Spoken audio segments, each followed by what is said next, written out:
Good morning 12th class.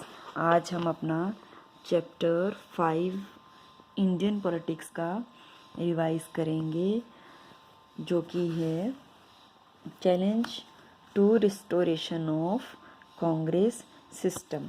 यानी किस तरीके से कांग्रेस ने चैलेंजेस का सामना किया और दोबारा से अपनी उसी स्थिति को हासिल कर लिया। इस लेसन प्लान की मैंने पिक खींचकर आपको सेंड कर दूंगी मैं। अब हम इस पूरे डायग्राम को थोरली पढ़ेंगे। ये आपका पूरा चैप्टर है।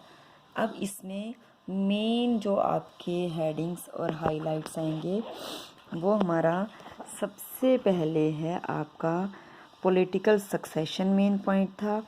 इसके बाद है स्प्लिट कैसे हुई कांग्रेस, नेक्स्ट जो इलेक्शन आया इसके बाद, और उसके बाद फिर जो मिड टर्म पोल हुए 72 वाला जो इलेक्शन आया उसमें क्या क्या रहा। इनको हम पॉइंट वाइज डिस्कस करते जाएंगे। अब सबसे पहले हम करेंगे पॉलिटिकल सक्सेशन। पॉलिटिकल सक्सेशन में क्या था? पॉलिटिकल सक्सेशन में 64 में जवाहरलाल नेहरू की डेथ हो जाती है। तो 67 जो 60s का डिकेड रहा वो इंडिया की पॉलिटिक्स में काफ़ी उबड़ खाबड़ एक जिसको हम कहते हैं डेंजरस डिकेड रहा। बहुत सारे चैलेंजेस के साथ ये डिकेड आया था। तो इसमें जो सबसे पहले हमारा नेहरू की डेथ हो जाती है 64 में। नेहरू की डेथ के बाद बिना किसी निर्विरोध के अब ये लग रहा था कि पूरी दुनिया में नेहरू के बाद डेमोक्रेसी ख़त्म हो जाएगी, और अब ये क्योंकि नेहरू का कोई बेटा नहीं है, पॉलिटिकल सक्सेशन का बड़ा मुद्दा सामने आ जाएगा। लोगों के मन में नेहरू के बिना देश की कल्पना करना भी नहीं हो पा रहा था। लेकिन जितने ही मुश्किल ये सवाल थे कि नेहरू 1964 में नेहरू की डेथ हो गई है, तो उसके बाद जो है शास्त्री को उतनी ही आसानी से प्राइम मिनिस्टर चुन लिया गया, क्योंकि शास्त्री काफ़ी टाइम से नेहरू के साथ रहे हैं और शास्त्री की जो सलाह थी वो नेहरू के लिए मायने रखती थी। तो शास्त्री जी के प्रधानमंत्री चुने जाने पर किसी को भी कोई ऑब्जेक्शन नहीं हुआ। नेक्स्ट, लेकिन इस दौरान ही 65 में पाकिस्तान ने हमला कर दिया। शास्त्री ताशकंद गए हुए थे समझौता करने के लिए।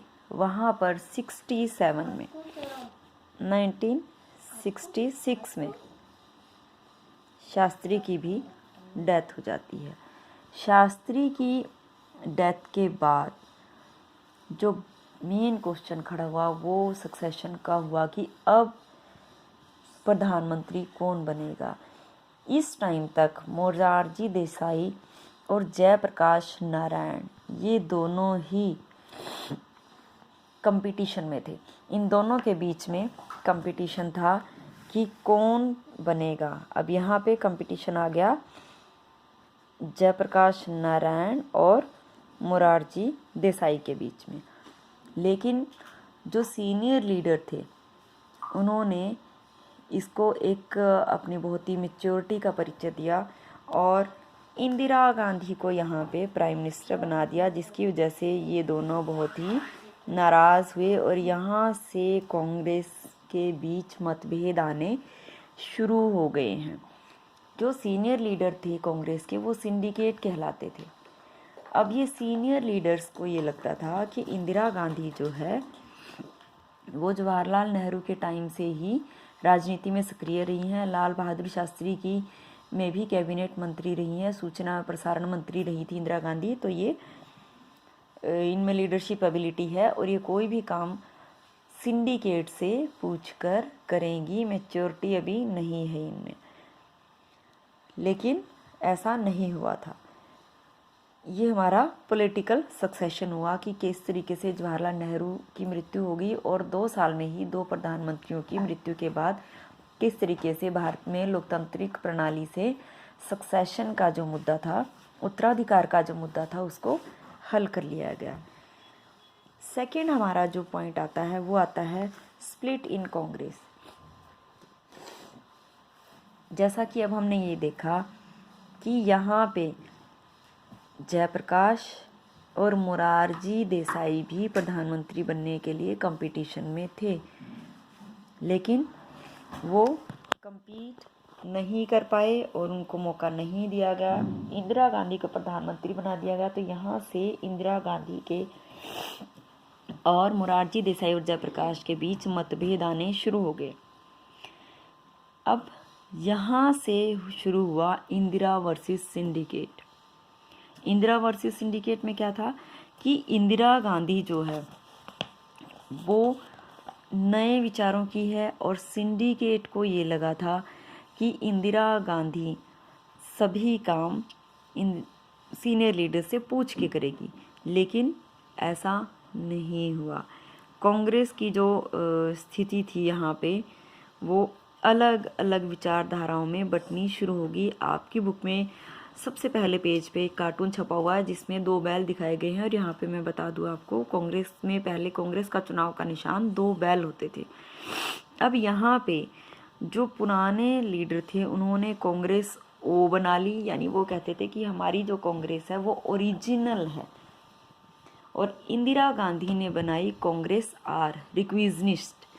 कि इंदिरा गांधी ने ये कहा कि वास्तव में जो कांग्रेस है वो है जिसको इंदिरा गांधी ने बनाया है। मीन टाइम में ही इसमें दरार आने का एक और कारण बना प्रेसिडेंट का इलेक्शन।